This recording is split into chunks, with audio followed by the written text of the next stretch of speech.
ఉస్మానియా యూనివర్సిటీలో నిషేధాజ్ఞల సర్క్యులర్ను ఉపసంహరించుకోవాలనే డిమాండ్తో వామపక్ష విద్యార్థి సంఘాలు నేడు ఓయూ బంద్కు పిలుపునిచ్చాయి. తక్షణమే ఆ సర్క్యులర్ను వెనక్కు తీసుకోవాలని విద్యార్థి సంఘాలు డిమాండ్ చేస్తున్నాయి. లేదంటే ఆందోళన మరింత ఉధృతం చేస్తామని హెచ్చరిస్తున్నాయి. ఈ నేపథ్యంలో ఓయూ బంద్కు నేడు వామపక్ష విద్యార్థి సంఘాలు పిలుపునిచ్చాయి.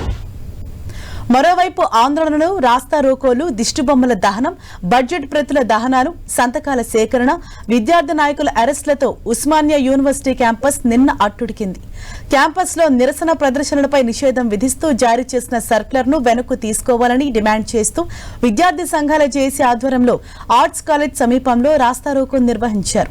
ప్రభుత్వానికి, వైస్ ఛాన్సలర్కు వ్యతిరేకంగా విద్యార్థులు పెద్ద ఎత్తున నినాదాలు చేశారు. సర్క్యులర్ను వెనక్కు తీసుకోవాలన్న డిమాండ్తో ఏబీవీపీ ఆధ్వర్యంలో సంతకాల సేకరణ చేపట్టారు. విద్యారంగానికి బడ్జెట్లో తక్కువ శాతం నిధులు కేటాయించారని బీఆర్ఎస్పీ ఆధ్వర్యంలో బడ్జెట్ ప్రతులను దహనం చేశారు. ఆందోళన చేపట్టిన 23 మంది విద్యార్థి నేతలను అరెస్టు చేసి ఓయూ, అంబర్పేట్, లాలాగూడ పోలీస్ స్టేషన్లకు తరలించారు. ఓయూలో ఆందోళనలపై విధించిన నిషేధాజ్ఞలను వ్యతిరేకిస్తూ వర్సిటీ క్యాంపస్లో 5 రోజులుగా నిరసన కార్యక్రమాలు జరుగుతున్నా అధికారులు పట్టించుకోవటం లేదు. సర్క్యులర్ విరమించుకోవాల్సిందేనని విద్యార్థులు డిమాండ్ చేస్తుంటే విరమించుకునే ప్రసక్తే లేదన్నట్లు వీసీ ప్రొఫెసర్ కుమార్ వ్యవహరిస్తున్నారు. దీంతో విద్యార్థుల ఆందోళనలతో ఓయూ రణరంగంగా మారింది.